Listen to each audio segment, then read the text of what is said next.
my name is Irene, and in this video we are going to see how we can create our own custom geometry using model in place component, and we will see how the different create tools within the model in place component work. So let's get to it.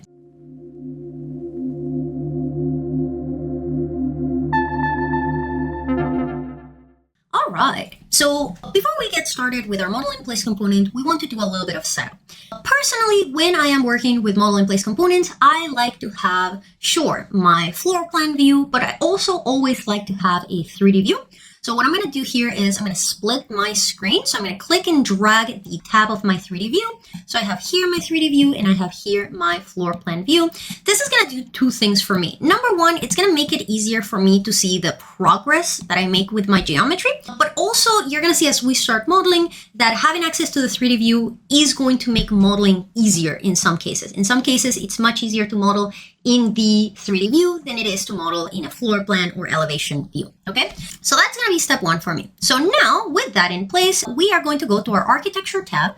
We're gonna go to component and we're gonna click model in place. There's no quick tab for it, so we have to find it in our tabs.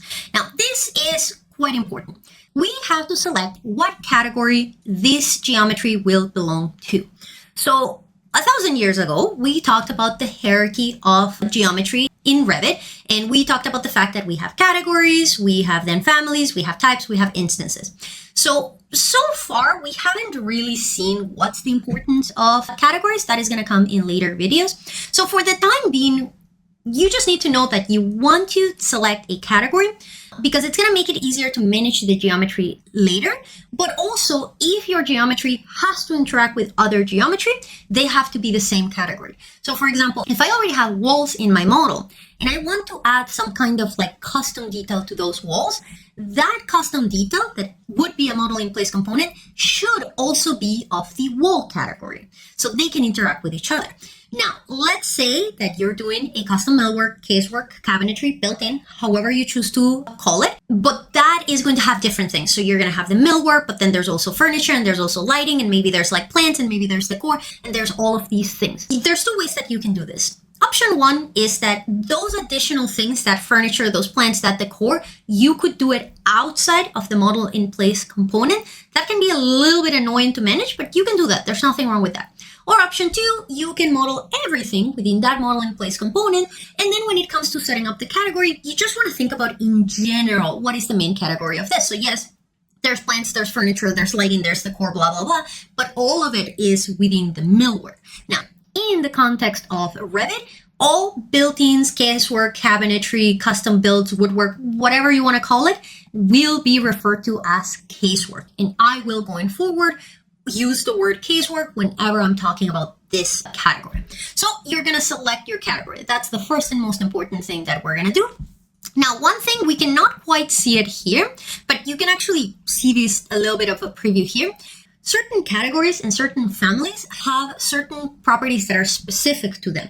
So another thing, which we're going to see in a second, is that you can actually change the category of your model in place component afterwards. So it's not like, oh, you set it up, you made a mistake, you're screwed, it's going to be that forever. You can always come and change it. So I'm going to leave it casework for now, and I'm going to go okay.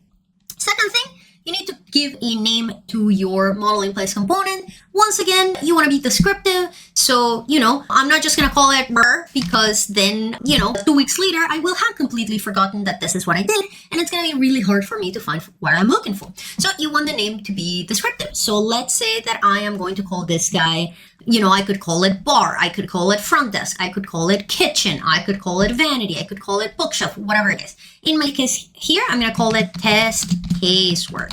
Okay. So I'm going to go okay. And you will know that you've done things right because you will get two clues. Number one, you will notice that your Revit model is going to look like it's grayed out. If there is geometry, the geometry will become grayed out. You can see it here with my levels, how they look grayed out. And the second way that you will know that you did things right is because your tabs on the top of your screen will now be different. We now have access to the Create tab. And again, this tab is unique to when we work with model in place components and families. There is no way to access this tab in just your regular project. You have to be inside a model in place component or inside a family. Some other tabs are kind of the same as when you're working with the project. So you have still your insert tab, but you're going to see that the kind of things that you can insert within a model in place component are limited. You cannot just insert everything. Same thing with annotation. It is definitely restricted. So there's definitely some things that are different here. You don't really need to go into all of these details. We can just focus on the creating tab. So before we start working with that creating tab, I just want to reiterate the fact that I chose the category casework, but let's say that for whatever reason, I have decided that like, I don't want it to be casework category anymore. I want it to be some other category. If you want to change the category of your model in place component, you're going to come on the top left here where properties, and it's this button here, family category and parameters. So I'm going to click here. And now that we are inside the component, now you're going to see what are the family parameters that come with this component. So you're going to see that, for example, with the casework, we can assign an Omni class number, Omni class title, and host. We don't have any of those things here, so I can ignore them. But I just want to highlight that depending on what family category you choose, you're going to get different settings. So for example, let's say that I choose, there you go, communication devices. Because it's something that is electrical, you're going to see that it has a few additional options that are specific to electrical equipment. For example, if I go to columns, you have additional settings that are specific to construction or structural elements, for example. If I go, no, I think that one should be pretty straightforward. Maybe lighting fixtures. Yeah, lighting fixtures is also going to have like a few specific settings that are unique to them. And for example, if I go with generic model, you can see that it has a bunch of options. So generic model is basically your catch-all category. Basically, if you do not know in what category to put something, you can put it in the generic models. That being said, I would warn against this. I know that it's very tempting to just, everybody goes to generic models, but you're gonna see later when we start managing our geometry and we get into certain additional properties, what category something is gonna make it much easier to manage your model and your project overall. So I just wanna show here, for example, if I say that now I want these to be generic model, again, see, it's currently family casework. If I come here and I say, no, now I want it to be generic models and I go, okay, see, now it changes to generic models and the parameters that I get here also change. Under your family category and parameters, you also have this button here for family types. This is basically going to allow us to create our own parameters for this geometry. We will talk about that not so much with model in place components, but with families. We're going to have a whole masterclass about making your own custom families. And when we get there, we're actually going to go into the nitty and gritty of this. But right now, I just want to highlight the fact that your model in place components can have parameters the same way that a family would, okay? So with that out of the way, let's start with the creating tools. So you will notice the most important one is going to be this guy here, forms. And you will notice that you have 5 forms and then void forms. So I'm going to ignore the void forms for now, and I'm just going to focus on what are these forms, okay? So we have extrude, blend, revolve, sweep, and sweep blend. So let's start with extrusion. And to keep things very, very simple, I am going to be working just on my floor plan. Again, we're going to introduce complexity as we go. So right now I want to start simple. So let's start with an extrusion. So an extrusion is pretty straightforward. Basically, what you do is you draw an outline and then Revit will extrude that outline, that profile, whatever height you want to give it, okay? If you work with SketchUp, this is the equivalent of push-pull. If you work with any Autodesk software, AutoCAD 3D, 3ds Max, Rhino is not Autodesk, but Rhino, it's the extrude command. It's pretty universal. So I'm going to do a very simple form. Let's say I'm going to do a rectangle, okay? So I'm going to make my rectangle, and for the height, here they refer to it as depth. So see, it's telling me right now that whatever I'm creating, it's going to extrude it 1 feet, okay? I'm going to make it a little bit more obvious. So I'm going to make it 5 feet, and then I can say yes when I'm done. So see, if I click here, it means like, you know what? I changed my mind. I don't want to do this. If you're good, you're going to click on Finish Model. It works very similarly to when you are drawing the outline of a floor, a ceiling, or a roof. The difference here is that you actually get to control the thickness of the extrusion instead of just choosing a type that comes with a certain thickness. So I'm going to say yes, and bam, that is my first extrusion. So see, this is why I like having the 3D view, because here I can see what I have done up to this point.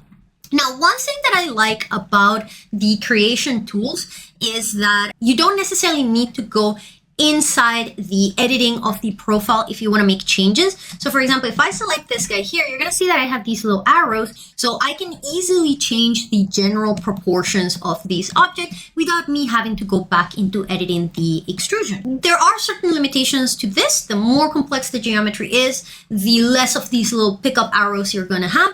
The other thing I like about this is that right now we are still within our modeling in place editor. So let's say that this is it. This is my custom model in place component. So when I'm done doing everything that I want, I can just come here and click finish model. I'm not gonna save. And there you go. Here is my model in place component. So see, if I hover over it, it's telling me the category. It's in generic models. And then it's telling me the name, test, casework, test, casework. That is because it's basically family and type. They are the same. Again, you can find these in your project browser. If I come here, and this is why the name matters, because if I come here and I type test, see, it's telling me within families, in the category generic model, we have the family, test casework, and there's only one type, which is test casework.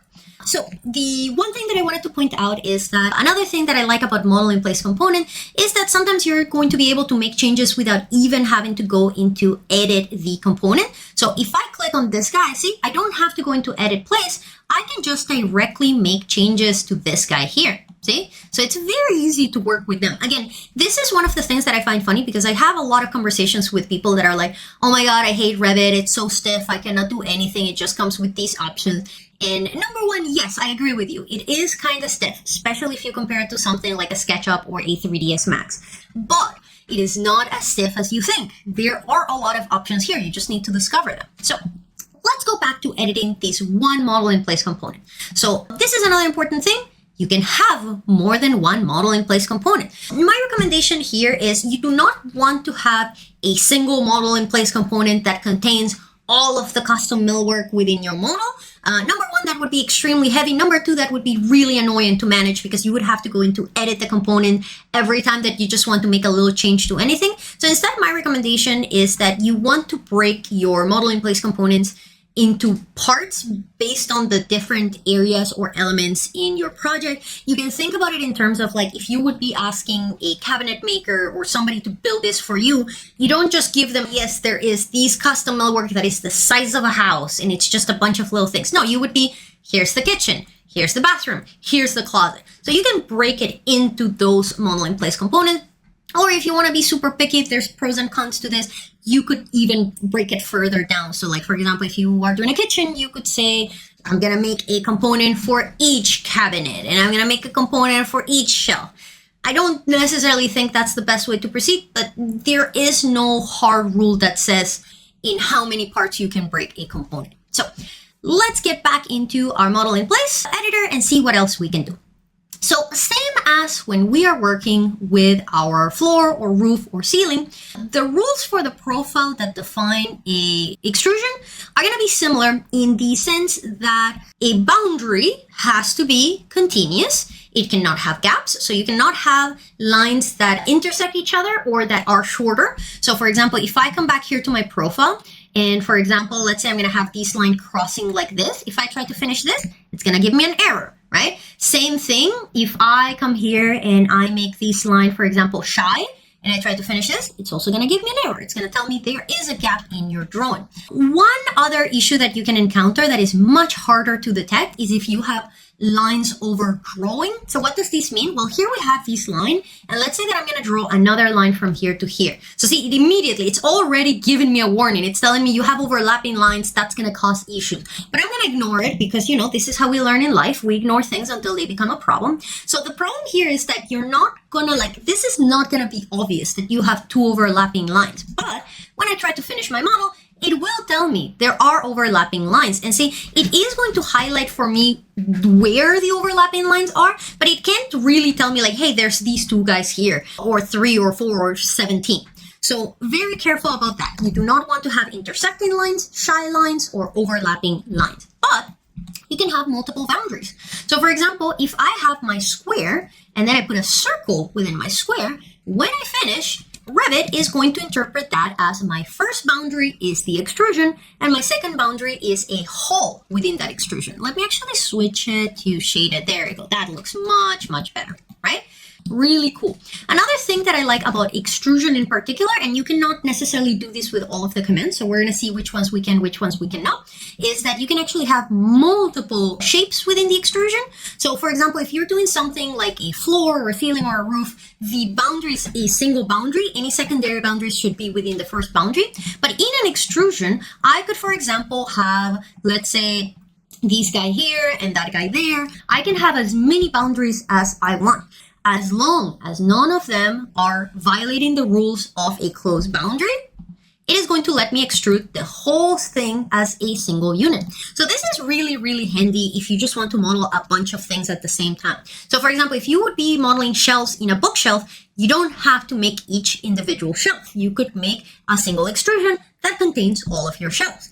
The only limitation of doing this is that you have to keep in mind that the extrusion height will be the same for all of them, because again, Revit is not reading these as like cube, cylinder, cylinder, is reading it all as a single extrusion. So you want to keep that in mind, okay? So that's extrusion, pretty easy, pretty straightforward, nothing crazy. The next one on the list is blend.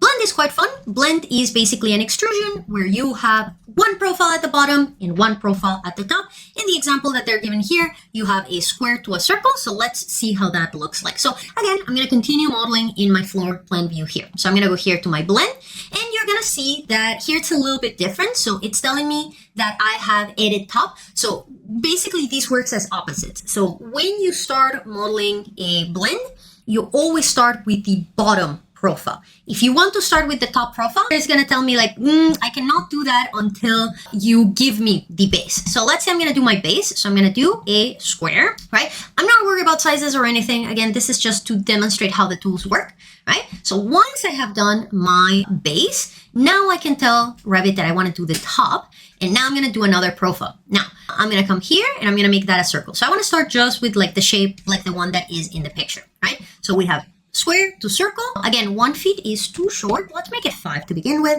And I'm going to say yes. And there she is. Same as the extrusion, you're going to see that you have the little arrow to change the height, but see how it doesn't give me the little arrows that I had on the sides? So this is what I was talking about, the limitations of the complexity of the geometry. In this case, I can't just stretch the sides because the geometry in the top is a circle. So like if I would stretch that, like what do you want? Do you want to convert it into a cylinder? Then that's a different geometry.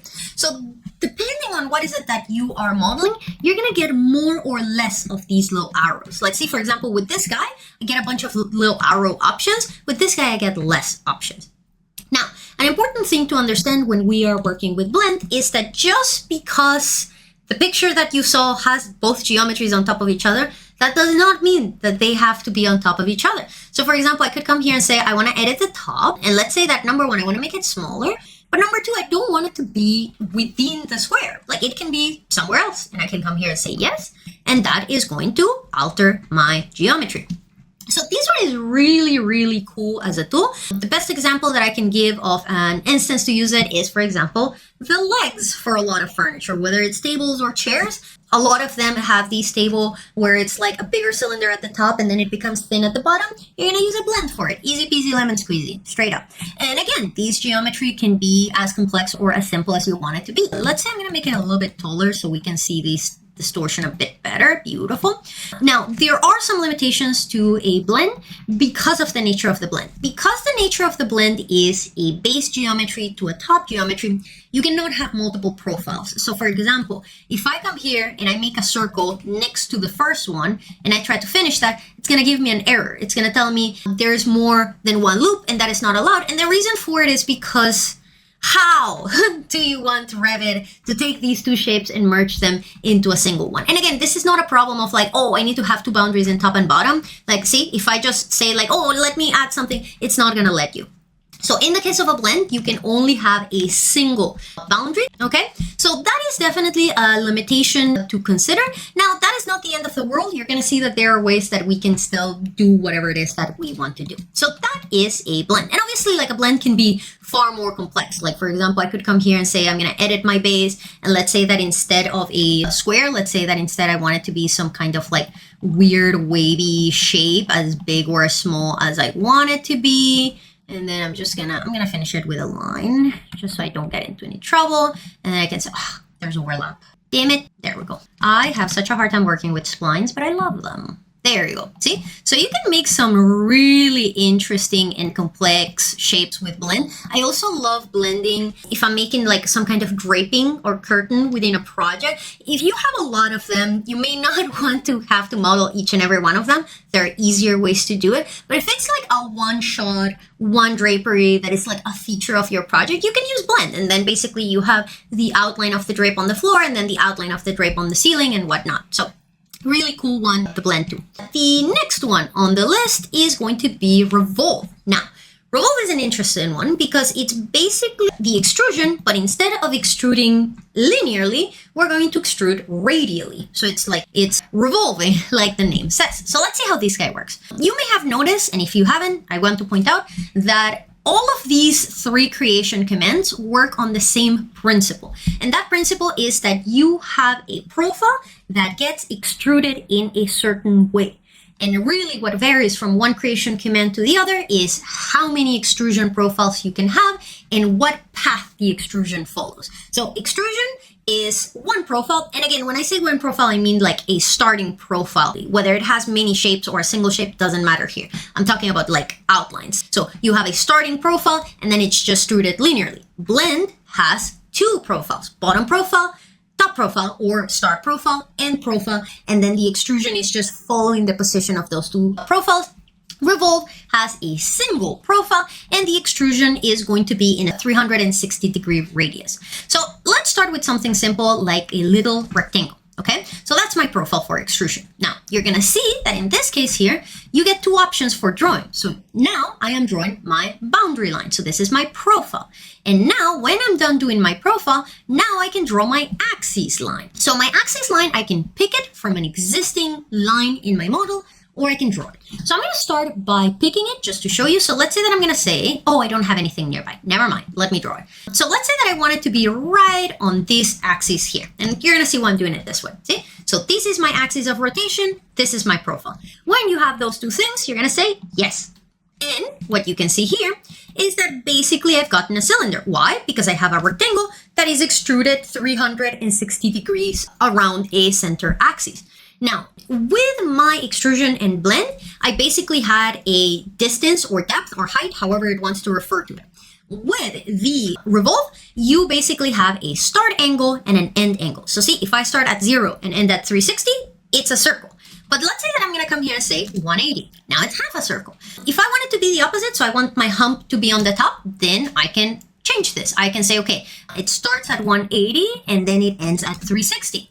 And that's going to flip it, right? So you kind of have to understand in which direction your rotation goes to determine where you begin and where you end. But you can really play with this. Like if I want it to be just a little quarter, I can do this. If I want it to be anything in between, I can have it be anything in between.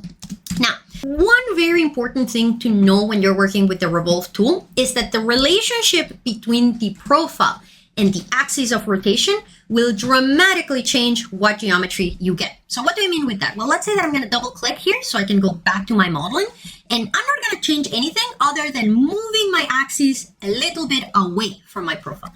This little change is going to make a huge difference in my shape, because now what's happening is before it was kind of like rotating on its own, so it was leaving no gap. Now I'm leaving a gap and I'm making it like extrude along that path.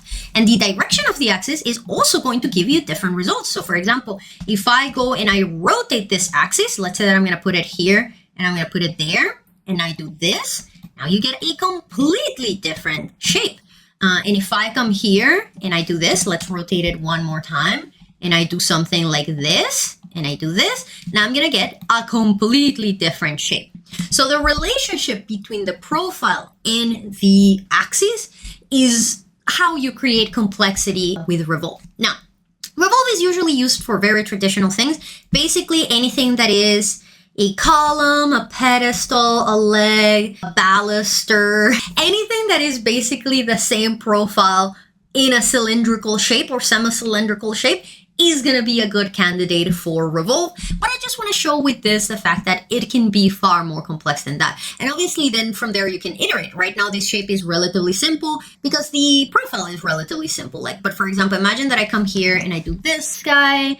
And then let's say I'm going to break this guy here and I'm going to go trim, trim, trim, trim. And let's say that I'm going to add a little hump here. And then I want to copy it just to add some complexity to my geometry. And then I'm going to go from here. Oh, I did not cut. Sorry. Here and here. There you go. And then I'm going to go trim, trim. And then trim, trim, trim, trim, trim, trim. Oh, I did do the line wrong. What the hell? Why did it not trim? I'm not sure. Okay. So this is a much more complex shape. And when I say yes, it's going to give me overall. Look at that. Wow. Crazy stuff, right? So that is for Revolve. The next one on the list is going to be Sweep. Sweep is my favorite. I work a lot with SketchUp. If you've seen my other YouTube videos, this is not a mystery to you. And I am a huge fan of the Follow Me tool. This is the Follow Me tool from SketchUp. So basically the way that it works is you're going to select your sweep, and your sweep has two parts to it. It has a profile and it has a path. Now, the sweep is going to be the first one where you are going to need the 3D view. And that is going to be because unlike in SketchUp where you need to figure out the fact that your path and your profile need to be perpendicular and blah, blah, blah, and all the rules that I discussed in those videos, in Revit, it is automated. So my recommendation is that you always start by drawing the path. The path is the trickiest one. Now, the interesting thing with paths for your sweep is that you get two options. You can either sketch a path from scratch or you can pick a path. So I'm going to show you both. So I'm going to start with sketching a path just so we can keep things simple. So I'm going to draw it on my floor plan. So let's say I'm going to start here and then I'm going to go there and then I'm going to go there and then I'm going to go there. And then just to add a little bit of fun, let's curve this guy here like that. Okay, perfect. And see, this is why I like to have the 3D view because see, in the floor plan, so whatever 2D view I have to draw my path, my profile will be perpendicular to that path by default. So you're not going to be able to draw it in the same view. So see, right now I'm in sweep, draw the path. When you're done drawing your path, you're going to say, okay, I'm done. And now you're going to be able to do your profile. Now for the profile, you have a couple of options. You could actually choose one from a list of default profiles that Revit comes with. So see, for example, that's a C-shaped profile, or I could pick a fascia, or I could pick a parapet, or the more common scenario, you want to draw your own profile. So if you want to draw your own profile, you're going to instead go back to By Sketch, and then you're going to say, I want to edit. So I want to draw my profile. So again, I may put the link to the SketchUp video, even if this is a Revit video. I've said it in other videos, but a lot of these concepts are universal. So when you understand the concept in one software, the same concept applies in other softwares. And I explain these in painful detail in the SketchUp video. But basically, when you are doing a sweep, you want the profile to be as close as possible to the path, because the further it is from the path, the more likely it is that Revit fails to understand how this object should be drawn. So what I'm going to do here is I'm going to do a relatively simple shape. I want to make it big enough that we can see it compared with the others. So I want to do something that looks a little bit like steps. There you go. Something like that. Okay. So see, this is why I have my 3D view, because that way here I can see my path and here I can see my profile. And as you can see, this little point here is where my path is touching, and I want my profile to be as close as possible to that point. Okay. So now when I say, okay, I am in my edit profile mode, I'm going to say, okay, I'm done drawing my profile. And when you're done with both your profile and your path, you can say yes. And voila, look at this. This is my favorite command. There's so many applications. First of all, anything that is trim is going to be the sweep tool. So baseboards work, trim, molding, paneling, molding, anything that is trim is going to be this guy. But you could also use it if you're doing any kind of pipe or ducting that is going anywhere in your project. But you can also do it for bigger things. So for example, if you have a bar, the profile of your bar can simply be a sweep. So there's a lot of different ways that you can apply this tool. It's one of my favorites. It's a lot of fun. And the cool thing is that once again, as the other ones, you can come in after you've made it, you can do changes and the changes will be reflected in the shape. So I can double click here and basically Revit is going to ask me, okay, what do you want to edit? Do you want to edit the path or do you want to edit the profile? So I can come here and say, I want to edit the path. So let's say, for example, that I want to make this line, oh, no, there you go. I want to make this line longer. I want to make it go at an angle. And then I want to add another line here. Sure, no problem. You can do it. I can come here and say, I want to now edit the profile. And same as with my extrusion, I can actually have multiple profiles here.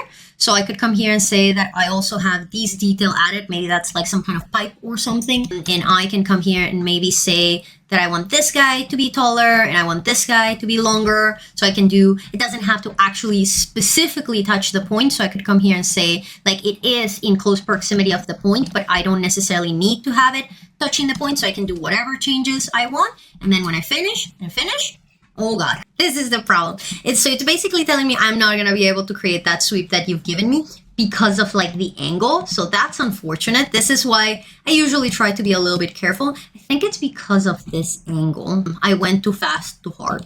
Let's try keeping the original profile first, just so we can see. Let's see if it lets me do it just with the simple profile and then I can build complexity. Will you let me?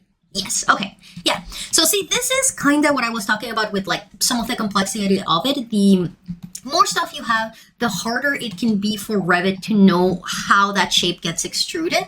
Let's see if it lets me just add the circle. Let's see if I come here and I add the circle there and I say yes, and I say yes, there you go. So maybe I just needed to go a little bit slow, but this is one of the coolest tools working with Revit because it really allows you to make some very crazy shapes. Now, the only limitation with the method that we have followed here is that when you are sketching the path is going to be 2D. So when I was drawing this, I was drawing it in the floor plan. So basically my path is attached to the floor. But what happens if I have a profile that, let's say, comes here, but then I want it to go down and then I want it to follow this? Like, what if I need my path to follow 3 different like directions, right? Like X, Y, and Z. So in that case, you can do a sweep, but instead of sketching the path, you can pick the path.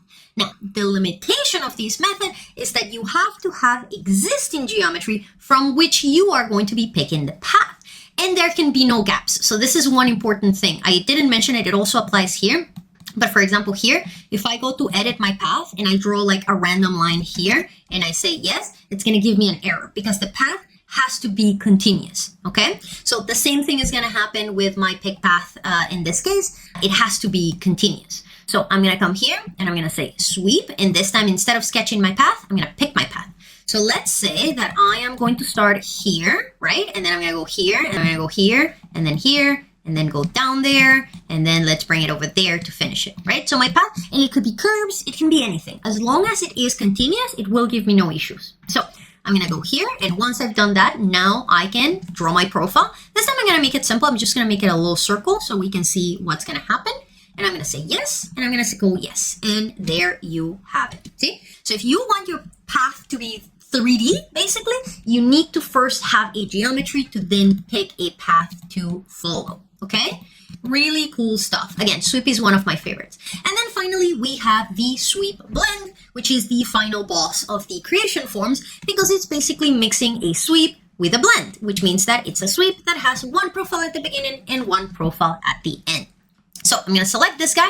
Once again, I'm going to start in my 2D view.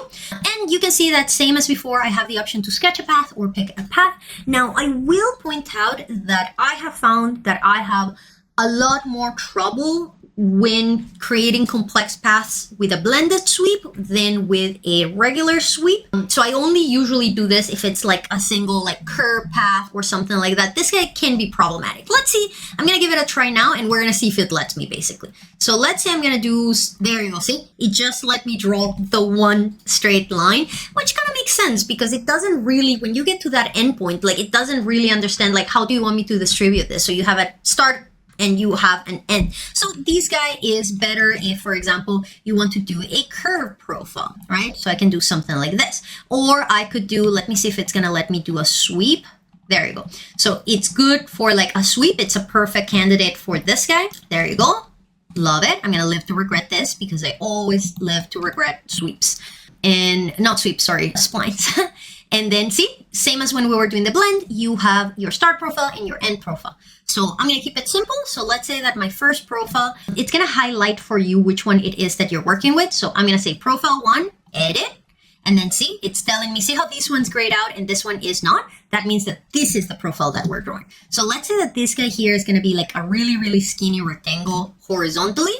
And then let's say that profile 2, which is this guy now, see, this guy here is going to be a vertical skinny profile. And we're going to see how that gets converted, okay? And then we're going to say yes. Wow, look at that. Really cool stuff. This one is really fun.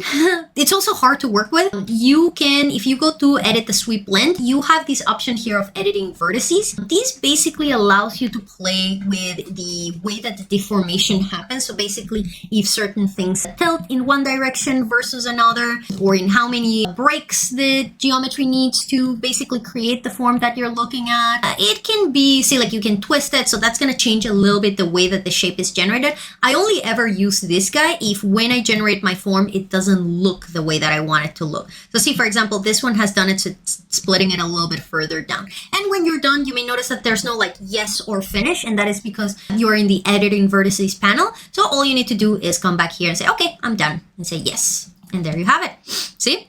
So those are the 5 basic creation forms: extrusion, blend, revolve, sweep, and blended sweep. I can't remember if I mentioned it. With the revolve, I think you can have multiple shapes. Yeah, you can have multiple shapes. So for example, I could have something like this and say yes, and it's going to let me do it same as if you would be doing an extrusion. So really the only ones that give you limitations to how many shapes you can have are the ones that involve blends, and that is because of the difficulty doing the blending, okay? Otherwise, you can have multiple profiles within a single shape. Really cool stuff. And again, what I was talking about earlier about breaking things into parts is that all of these different geometries, so this is one geometry, this is another geometry, this is another, this is another, this is another, all of these belong to the same single component that I created. So when I click here, finish model, again, I'm not going to save, I can click here and see all of them get selected with a single click. So if you are modeling a complex geometry, let's say that you're modeling a bar, you don't necessarily want the countertop to be one component, and then the cabinets to be another component, and then the back of the bar to be another component, and then the foot rail to be another. It makes more sense if all of these geometries, if all of these shapes, if all of these parts belong to a single component. Okay, so now let's talk about the difference between a form and a void. So I'm going to go back into my component by double clicking, and I'm going to delete all of this. We're going to start from scratch with a simple extrusion. Okay, so again, same as before, I'm just going to do a simple rectangle. I'm going to say yes, and I'm going to extrude it so it's a little bit tall. Okay, so these forms allow me to create geometry. They allow me to add geometry. And we already know that we can basically create holes in these geometries by basically drawing a profile within another profile, but all of them would be the same height. So what if we want to create basically complex bites out of our geometry? So that is where we're going to use void forms. So void forms cannot exist on their own. Void forms can only exist as an interaction with forms, okay? And basically they are subtractions from the forms that you have created. So you're going to see here, I'm going to delete this guy for a second. And if I come here and I create, you're going to notice that your void forms have the same options than your forms do. So you have extrusion, blend, revolve, sweep, and sweep blend, except that these guys are going to be basically subtractions. So if I come here and I make this rectangle, the creation is exactly the same. Everything is the same. But you're going to notice that this guy is a little orange guy here. Now, so far, so good. But you're going to see that if I say here, finish model, it's going to give me an error. It's basically going to tell me, hey, your void right now is not interacting with anything. And thus, for all that Revit cares, it does not exist. Voids need to interact with something in order for them to basically have a purpose. So what I'm going to do here is I'm going to say, okay, you know what? Whoops, let's cancel. Let's undo. Let's bring back this guy. And now let's make this void extrusion within my existing form extrusion. So I'm going to go void extrusion. And here's the fun thing. Your void form doesn't need to perfectly align with your existing geometry. Like you can make it bigger, you can make it smaller. As long as a part of it is touching the object, that's all you really need, okay? So I have a little bit of an intersection here, and I'm gonna go yes. And let's move it up a little bit so we can see it better. And right now I'm not noticing anything, but look what's gonna happen as soon as I click outside. Click, bam. This is how voids work. Voids are invisible. The only way that you can see a void is by the void interacting with something else. Otherwise, it just doesn't exist really, okay? And you might be like, okay, so if the void is invisible, what happens if I want to change it? What happens if I want to modify it? So what you're gonna do, if you want to select a void to modify, is you're gonna go to the object that the void is interacting with, and you're gonna go to the border where that interaction is happening, and there is your extrusion. So I can select my extrusion and I can edit it in whatever way I want. Maybe I want to make it narrower. Maybe I want to make it shorter. Maybe I want to make it deeper. I can do any change I want. I can change the shape if I want. Like let's say that I want these to be something like that. I can come here and I can make that change. Let's make it taller so you can see it. And there you go. As long as my void is touching a form, everything is good. The problem comes, for example, if I move this guy outside, now you're going to see that it is now visible. So if a void is not interacting with a form, it will automatically become this like orange color. And that orange color is Revit's way of telling you like, hey, this guy's not interacting with anything. So like I cannot do anything. So I'm just going to show it to you. But if I bring my void back to where there is a shape, now it's going to automatically interact. Now, sometimes it will not do it automatically. Let's say I'm going to try to force it here to give me a relatively common error. I'm going to come back here and I'm going to do another void extrusion. Oh God, I clicked the wrong thing. Okay, let's do this. And let's just do a circle to keep things simple, but I'm going to do it outside to begin with, right? So my void doesn't know that it needs to interact with this guy. Now again, Revit is pretty good at understanding that they are supposed to interact. There you go. This is what I wanted to force.